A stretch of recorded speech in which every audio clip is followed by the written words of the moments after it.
Today on Sports Central, we go over our next schedule preview this offseason, and it's going to be over the Minnesota Golden Gophers, team that went 9-4 overall in the 2021 season.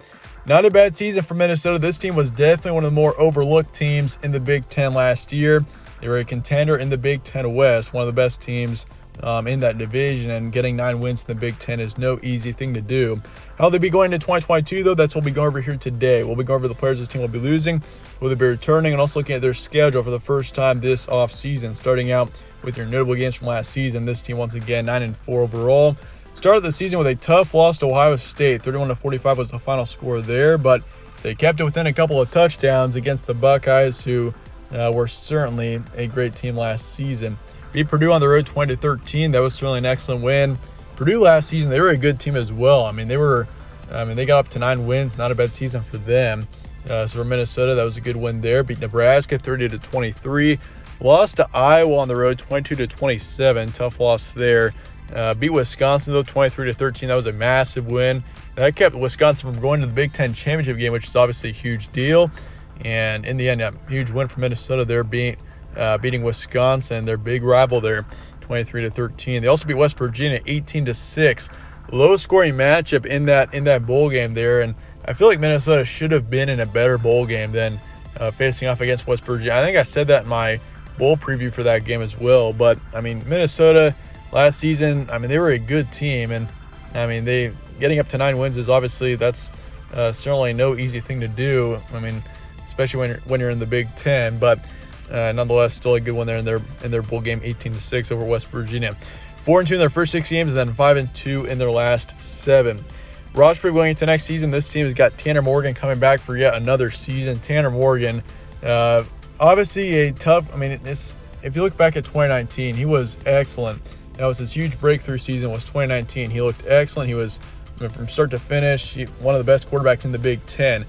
His expectations were high going into 2020. If you look at this Minnesota team, 2020 and 2021, this team with Tanner Morgan, there were some high expectations for this team to potentially be, in the Big Ten championship and win the Big Ten West. But Tanner Morgan, the thing is about him, last season, his stats were not that good. 2,000 yards, 10 touchdowns, 9 picks, and a 59% completion rate. Those are not good stats.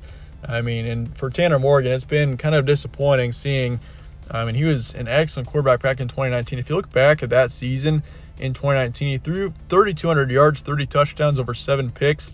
And if you compare that with 2021, 2,000 yards, 10 touchdowns, over 9 picks, it's kind of insane to see Tanner Morgan and how he hasn't really improved since 2019. He's only gotten worse. So we'll see how he does going into 2022.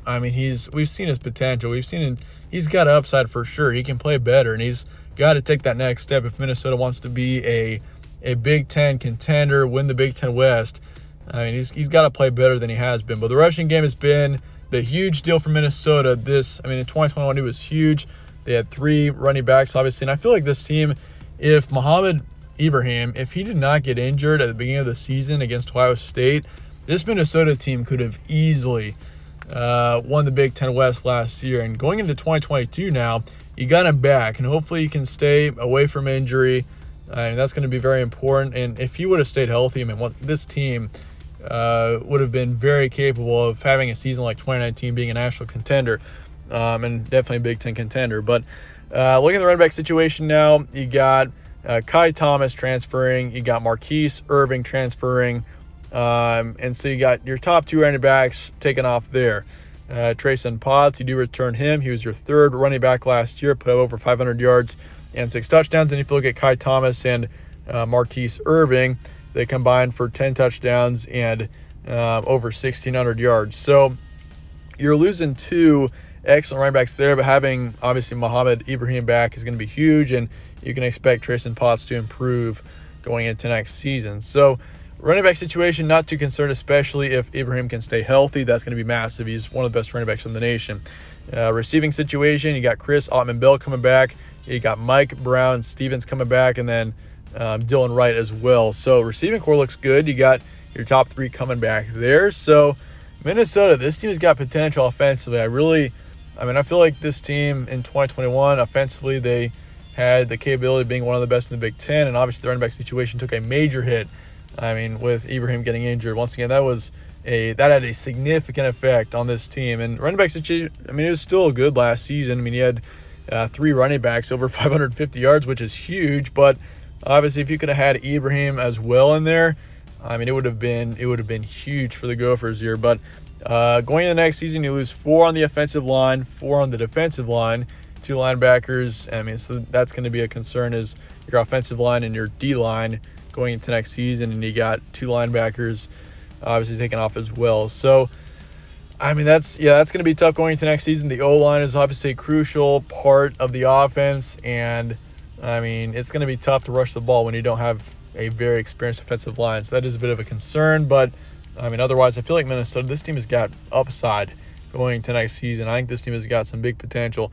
Chances of the Big Ten West title in 2022, obviously, I mean, 2019, this team was, I mean, they were close. They certainly were able to win the West Division. 2020 weren't as good. 2021, they were close as well. But 2022 now, I mean, this team is going to be a contender. The Big Ten West is filled with multiple. I could see 5 teams winning the Big Ten West next season. I mean, the only teams that I couldn't really see winning it are Illinois and Northwestern. And even Northwestern, they just won it a couple of seasons ago. So Big Ten West is wide open. And Minnesota, I feel like, is a team that is probably my top 2, top 3 to win that division going into next season. So, I mean, the potential's there. And it's just a matter of whether or not Tanner Morgan can take that next step. And, I mean, offensively, what this team is going to look like on the O-line and obviously the D-line as well. Jeff Bourne recruiting going into next season. This team, of course, you got multiple players coming in from the transfer portal. You got Surgers coming in, defensive lineman from Vanderbilt. You got Stapp, defensive back from Abilene Christian. You also got defensive back Bishop coming in from Western Kentucky. Jeffries, defensive lineman from Clemson. Carroll, offensive tackle from Notre Dame. And you also got Filiaga, an offensive lineman coming in from Michigan. You do lose a linebacker, Burns, and then a receiver, Emilian, going to their separate places. And I mean, there's a few other players in the transfer portal that are involved with Minnesota, but those are just your 8, I would say, main ones going into next season that you're losing or bringing in. Recruiting wise, this team is 49th in the nation, 14th in the Big Ten. This team is last in the Big Ten recruiting going into next season. That is a concern, but I mean, you can tell PJ Fleck and this team, they've been hitting the transfer portal hard, trying to bring in players from other places, and they've done an okay job. They got a few talented players for sure, but recruiting wise, that could come back to bite a bit. You got 2 4-stars coming in, then 16 3-stars, but once again, I mean, 14th in the Big Ten is obviously not where you want to be. But let's look at your schedule now going into next season. You got New Mexico State to start off the season on the 1st, and then you got Western Illinois on the 10th. You got Colorado, Pac-12 opponent there on the 17th, and then you got Michigan State on the road to start off your conference schedule. You got Purdue at home, Illinois on the road, Penn State on the road, Rutgers at home, Nebraska on the road to start off your November, then Northwestern at home, Iowa at home, and then Wisconsin on the road to finish out the regular season. So, I mean, it is a tough schedule. You got Penn State and Michigan State both on the road for your crossover games to the East Division. Rutgers, I don't expect too much out of them. So, I mean, it's not a terrible schedule, definitely manageable, but looking at the first half year, New Mexico State, Western Illinois, both easy wins. Colorado, I'm going to favor Minnesota there. Colorado, honestly, they're not going to be very good next season, so I'm not too concerned about that one there. Michigan State on the road, I will favor the Spartans there.